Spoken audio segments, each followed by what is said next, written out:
all, my name is Rage, and welcome to the season premiere of Hearthstone Deck Building 101. My aim with this series is to offer an intermediate level discussion on some new and interesting deck ideas that I have come up with, and hopefully give you guys a new, fun way to play this game, and make it your own, make it better, and have good results. I have been successful if at the end of watching this video, you go, oh, you know, that deck actually looks kind of interesting and fun, but I feel like it would be better if you swap these cards around. I'm going to try that myself and see how it does. Then I have done my job correctly, if that's your impressions after watching this. By no means am I going to give you a use this deck template and you will do well. That is not my aim. I want to offer interesting and new perspectives on using classes and different types of things you can do, just to really engage you guys into thinking the same way. I'm not offering, if this deck is great, use it template, okay? That's not what you should be expecting here. You should be expecting interesting new ideas and discussion. So with that said and out of the way, in fact, before I go on to the actual deck making, just because you get,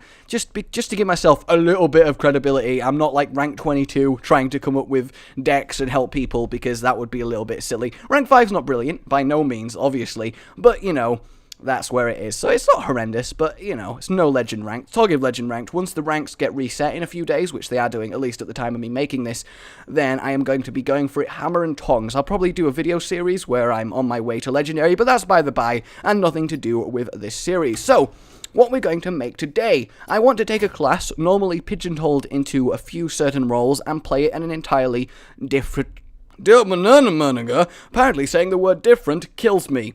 FYI. So I want to take a class, namely Druid, and play it in an entirely different way. Because the meta at the moment, ranks 5 to 1, you've got a swamp of about maybe 4 or 5 decks. That's all that's being played. You've got your mid-game control Druids, you've got your OTK Warriors, you've got your heavy control Paladins, you've got your aggro Warlocks, and you've got your varying mages from aggro. A lot more aggro, but you still get the odd freezy, nukey mage. So they really are what gets played. You get your smattering of creature-heavy rogues, a very, very rare priest, and I've not seen a priest do anything unique in ages. You see a hunter once a blue moon, and you see the odd shaman every now and then. Yes, indeed, but shamans seem to have really fallen from grace, and that's upsetting because they're my favourite class. So, Druid, they are pigeonholed into the mid to late game, and they just stall, remove, control until that point, and then start dropping big heavy creatures like your Sarah, Ragnaros, their Ancient of Wars, and slowly rolling over you and just crushing you with sheer, like, strength, I guess the best way to say it. So I want to turn that on its head and create an early game Druid,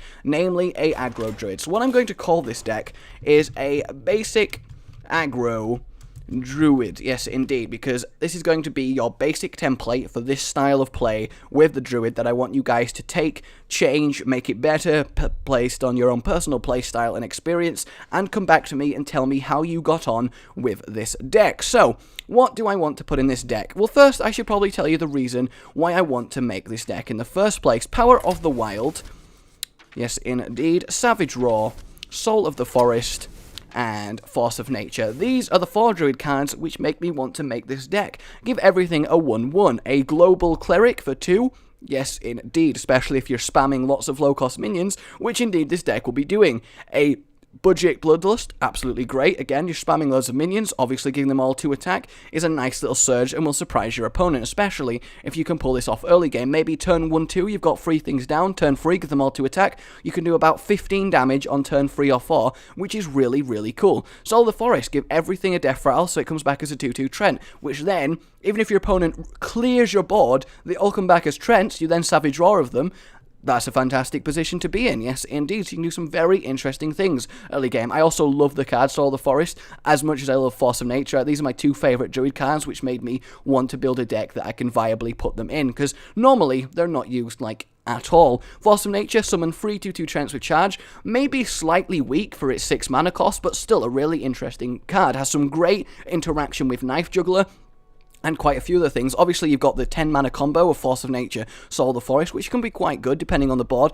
Especially good if you're in a top deck fight. It just rolls over your opponent. It really does. Like 12 damage worth that you can play for 10 mana. It's fantastic. But yes, these are the main 4 cards that made me want to do this. Obviously, Power of the Wild also gives you 3/2 Panther, which is a great 2 mana card. It's your standard 3/2 for 2 or 2/3 for 2. Obviously, this one is a 3/2. So the heavy endgame cards, Ancient of War, Ancient of Law, even your Starfires, I'm just not going to use. use. Ironbark Protectors are just generally not used anymore because Ancient of War is just categorically better. 10-5 is better than 8-8 because you don't need that extra damage on your taunt. Yes, Ancient of War is more susceptible to silence, but if your taunt's getting silenced anyway, the Ironbark becomes practically just as useless. So Ancient of War is the way to go. Saves 2 card slots to put in more useful things. So as far as more cheaper Druid cards go, I'm going to put 1 Druid of the Claw in just because of the charge component, and also it can be a good stall to let you draw up some more surgy cards. And honestly, the charge finish, people underestimate on the Druid of the Claw. That 4 damage, even early game, just to remove a minion straight away,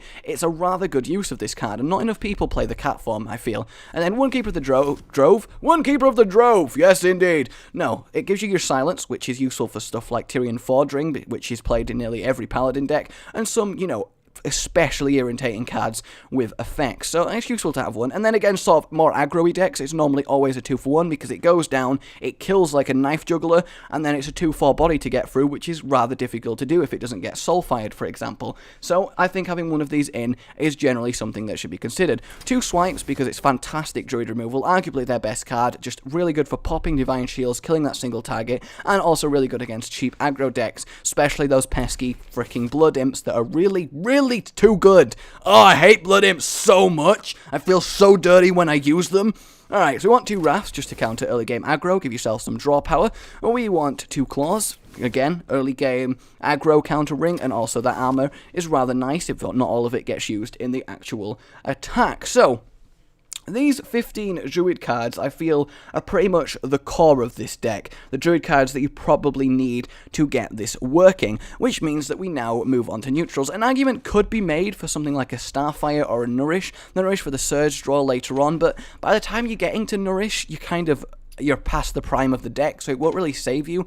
Same deal with Starfire, although Starfire is probably a better argument, because you can kill something annoying, which is stopping all your little guys, and also draw a card. Maybe even Bite as well, gives you some nice removal, a lot of armor. I mean, I've had a lot of Druids double Bite claw me and do 10 damage suddenly, which is ridiculous, I have to say. But yes, I'm going to leave it as this as the core now. These are all things that I want you guys to explore. I want to get you thinking. 2 Argent Squires, because they're annoying as hell and a fantastic, cheap early game card. 2 Elven Archers, just so they can kill things as they come out. Cards that interact with the board straight away are what you need. 1 Abusive Sergeant, so you can make things trade up. If you don't know what that is, it's, for example, if I have a Leper Gnome, which I'm obviously putting 2 in. If I Abusive Sergeant this Leper Gnome, it could then kill a Dark Iron Dwarf, which means I've traded up a 1-mana creature for a 4-mana creature, which has given me some really nice tempo and card advantage. Yes, indeed. So definitely let 2 Leper Gnomes, because they're just fantastic aggro card. Guaranteed 4 damage right there. I'd make an argument for 1 Stone Tusk Boar, just because the charge can be rather useful. I just want as many 1-cost creatures in here to interact with Soul of the Forest as possible. And, you know, the other cards that I've put in. Yes, indeed. I want to keep this as a rather cheap deck, only 1 epic so far, everything else is quite obtainable. The only legendary I will put in is Blood Mage Thalnos, because he works so well with Swipe, Starfall, he's an extra card draw, he's a cheap minion, so for your Soul of the Forest, yes indeed. Even honestly your general buffs, if he gets a couple of Power of the Wilds or Savage Draws on him, he's still going to do a fair amount of damage. He's a very, very good versatile card. I'd put in 1 Blue Gill Warrior just for some early game removal, just to put him out there, run him into something done and dusted, and late game, if you play him, buff him with Soul of the Forest, kill something, he comes back as a 2-2 anyway, you've not really lost anything. But I'd only put 1 in, he's not good enough to warrant putting 2 in. Definitely 2 Knife Jugglers, because they're Knife Jugglers. You're spamming low-cost things, that's obvious. It's a fantastic card, played a lot, really, really useful, and it's just so much fun to play a Knife Juggler and then Force of Nature. Having 2 Knife Jugglers on the field, play Force of Nature, just brilliant. 6 knives get shot out. I have actually done that once. I wish I had it on camera. Yes, indeed. You could make an argument for a Stonebeak, Ironbeak even, just to give you some earlier silence, but I'm not really a fan of that card, so I'm going to address the draw power issue of the deck by putting in 2 Loot Hoarders, a much more aggressive way of drawing, but then just to round it out, a Novice Engineer. Yes, indeed. Honestly, a Lorewalker Cho might not be horrific in this deck, because you don't have a lot of spells for a while, so it kind of negates them being able to do early AoE, but again, this is all stuff that I'd like you guys to actually have a go at. This is what I'd call, yeah, your basic Aggro Druid template, and I hope you've understood why I've made the choices that I have. I feel like this generally works, everything interacts with each other pretty well, the deck has a focus, so what you always should have when you build a deck, a focus, a endgame scenario. get loads of creatures on the board, Soul of the Forest / Savage Roar, go for that surge win over a few turns. That is your objective with this deck, and I think it's got the set to do it reasonably well. I can see problems with draw power. That's the main thing I'm looking at right now, why I've not moved on. But, you know, honestly, I'm going to wait and see how it does. I like to build a deck, play it a few times, and keep adjusting and iterating, and that is how you get a really nice, well-oiled machine of a deck. Yes, indeed. So I'm going to go on to a game where I'm going to play it in actual, like, rank 5 ranked, so wish me good luck, and see how it does. Yes, indeed. Probably make a few little suggestions after my experience, maybe not, we'll see. But yes, I hope you've enjoyed the actual deck building part of this. I will see you in the game. And here we are, ladies and gentlemen, in game against a rank 6 rogue, a fairly worthy opponent to test out this deck. And not a bad opening hand at all. We don't need the Druid of the Claw. The Elven Archer is pretty good against the Rogue. The Blue Guild Warrior also. The annoying thing is here, the Rogue has the daggers, which means these two are going to get killed fairly quickly, but I could still see some viability coming out of them, especially the Blue Guild to stop the Knife Juggler or any bandits. Yeah, I'm liking this, pretty much. I'm going to get rid of him, because I want as much early game as I can. So there we go, perfect. We've got the Leponome as well. Leponome is great, because whatever happens, he does that 2 extra damage, and even if it does get straight up killed, oh, perfect. Absolutely perfect first card. That's really what you need. I could coin up to my Leponome, but then it would just be daggered and attacked, which isn't necessarily what I want. I want as many creatures on the field so I can pop my combo off as early and as effectively as possible. That is what I'm aiming to do here. You've got the Novice Engineer, a, you know, normal start to quite a lot of the decks. We've got a second Argent Squire. See, what I'm tempted here is to go for the Blue Guild Warrior and just attack, but it will exchange with the Novice Engineer most likely anyway. Next thing, I have 3 mana, which means it will have 1 dagger swing, which might end up being...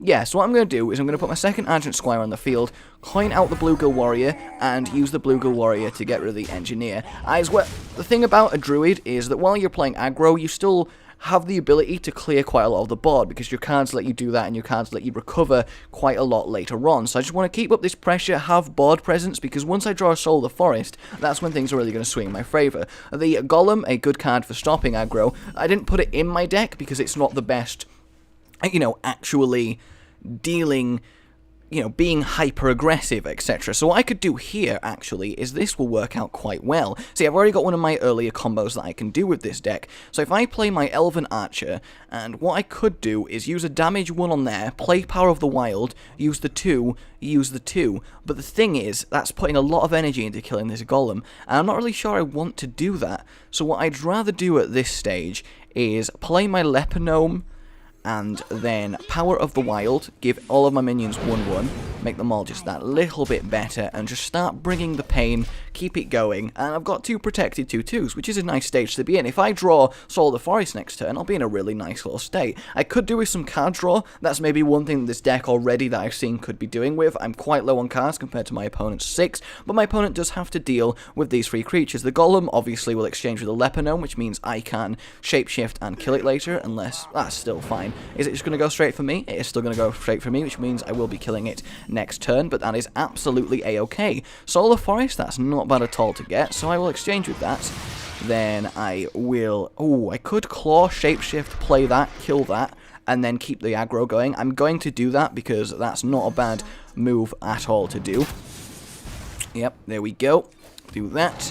Claw up, and then we can kill that dwarf pretty damn safely, and then keep up the pressure with the rest of my cards, like so. So this deck is working fairly well against this rogue. It's just, I feel like I'm going to run out of steam before I can do the final blow, which is kind of a problem with not having enough card draw, not getting enough card draw at the start of the game. I would maybe like a Novice and a Loot Hoarder in my starting hand so I can apply the pressure but still have that card draw to fall back on. But we shall see. I imagine he'll probably exchange that into there or attack it with himself and get rid of a shield, or maybe just go for me. Maybe he'll try and do a face race. I do like the notion of a face race. It's quite amusing to me. Alright, so it's now a 3-2, which means I can still get rid of it with these. It entirely depends on my next draw, really. I could really do with that Soul of the Forest. So this is a pretty easy choice for me. 2-2, get rid of those 2 creatures. That's quite an easy thing to do. And yeah, that's just going to go straight for my face. So, what am I going to get? Ooh, a Savage Roar. See, that is quite good, to be fair, because what I can do is I can armor up, Savage Roar, kill one of those myself, and then go straight for the attack. So, what I will do is take out that, There we go. Play my Savage Roar. Give everyone that extra attack. Armor up myself, attack him there, and get rid of that like that. So we are keeping up the pressure fairly well. It's just we are in very much danger of running out of steam. This is a 6 damage nuke, effectively, which is still nice, so I am getting closer and closer to actually winning here, but I am a little bit worried. I really need to draw something like, even Swipe would be reasonably helpful. There's the backstab, now that the shield is finally gone. She's probably been waiting to do that the entire game, and being quite frustrated about the whole thing. I mean, she could ping off the shield herself and play another backstab. Oh no, Perdition's Blade, and then that's going to knock off the shield, and then she's going to attack it. Yep, there we go. So I am in a kind of a dire situation right now. The deck has worked really well in theory. Blood Mage Felnos, that's actually not a horrible card to get right now, because assuming it doesn't get silenced, because she doesn't have anything I desperately need to spell power, so honestly, I'd rather get the card draw out of this than I would the spell power, which is the versatility of the card, to be fair, especially if she wastes a Perdition's Blade swing on it, which, in all honesty, she might, and she's not going to waste a silence on stopping me drawing a card. I just desperately need this extra card here. With 2 turns, if I could Force of Nature and Savage Roar, then I've just won the game, which is a really nice combo, but I need 9 mana for that, of course, and I've already used my 1 Savage Roar, so that may be an argument for putting a second Savage Roar in the deck itself. And there we go. Yep, she used her second swing, which is what I wanted to happen. So check this out, ladies and gentlemen. We've got our 4/4 charge, which is awesome, because that will put her to... Yes, we can, assuming no ridiculous taunts happen, because I have this Wrath as well, so I can hit with, you know, a fair amount of damage. So the thing is, this turn I would like to Force of Nature, put her down to 2 health, so I'm going to do that. There we go, and then next turn I can do even more damage. So boom, boom, boom, and I'm going to end my turn. So next turn, I can Druid of the Claw and win with a charge. So it's proved that at least against a rogue, this deck can be reasonably viable. And they're just playing a normal rogue here, mid-range rogue. It's what you'd expect. There's the Azure Drake. Maybe a taunt is not actually going to happen. Maybe this deck will actually... Yep, there it is. So I have won, ladies and gentlemen. It was a close run thing, but you see what I mean, the power of this deck. Keeping up that early aggression, buffing the cards, the Savage Roar, it all worked out rather well. So I've even drawn the Swipe at this point, but I don't really need it. Well played, indeed. Get my charge there for 4 damage, and there we go, a good game. So that was a fairly competent win. She probably didn't expect this Druid deck to come full at her face, really aggro, so she probably, at the start of the game, mulliganed for different cards. Instead of getting early game removal, she probably wanted more late game stuff to compete with my late game stuff, which, you know, is fair enough. That's why it takes people by surprise. So as we can see from this, it just about scraped out a victory. I mean, I still had a card draw and a Swipe to fall back on, so I could have probably continued into this game, Swipe the Drake, Wrath the Shattered Sun Cleric. I could have played that in taunt, so I could have survived for a bit longer, got a bit draw, got a bit removal, but in theory, I think this Aggro Druid deck actually works. It could obviously use a bit of tinkering. See, what I'm thinking initially is definitely some more card draw. I think placing the second Engineer in there might be quite good. I think the second Savage Roar, there's a good argument for that. Maybe get rid of 1 Soul of the Forest, you don't need it that desperately. Maybe the Keeper of the Grove, but again, this is a single test against a Druid. All I know is that clearly at rank 5, against certain things, this works. So there you go, ladies and gentlemen, that is my first Hearthstone deck 101. Let me know what you think. Let me know what you think of the deck. Let me know how you would change it and improve it, and let me know what you think of the show itself. Building a deck for about 10 minutes and then playing a game for about 10 minutes and generally evaluating how we've done. Yes, indeed. And that right there is a prime example of why I love Force of Nature. It lets you do a lot of cool things, such as a surprise amount of damage which wins you the game. Alright guys, yes, my name's been Rage. Remember to like if you enjoyed this. I will see you all next time. Goodbye.